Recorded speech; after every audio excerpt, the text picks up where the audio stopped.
Ekweremadu and his wife Beatrice trafficked a vulnerable street trader from Lagos to London with the promise of money. They wanted to take one of his kidneys to transplant into their sick daughter. When medics at London's Royal Free Hospital rejected him, the plot began to unravel.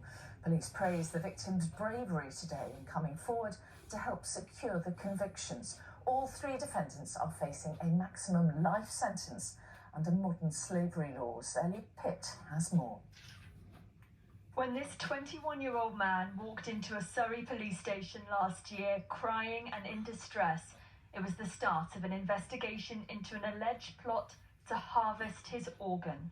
That will not be intimidated by any circumstance. Today, Senator Ekweremadu, a powerful and wealthy politician in Nigeria, has been convicted of conspiring to arrange the travel of a young man with a view to exploiting him for his body part. Found guilty of the same charge this morning was the senator's wife, Beatrice, and a medical middleman they used, Dr. Abina Abeta. This is the first conviction of its kind in the UK. We could not have achieved this without the courage of one person, our victim survivor. I want to commend him for his bravery in speaking out.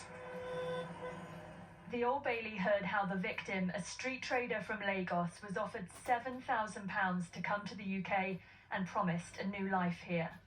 But the real plan, the jury was told, was that he would donate his kidney to the Ekwerimadu's daughter Sonia, seen here at the front, who has a serious kidney condition.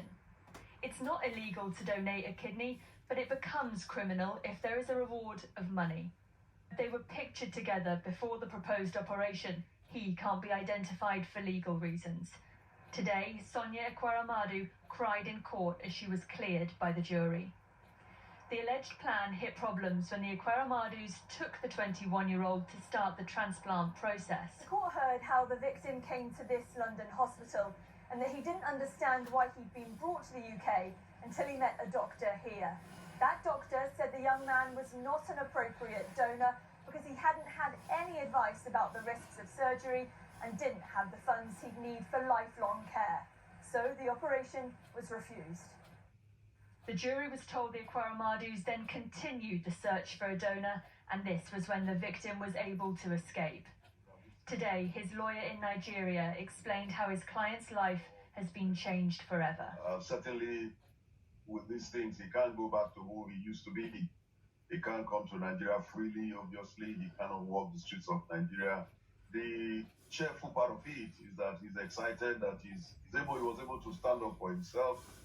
And this decision to do that and seek help from the police has now created a historic legal precedent.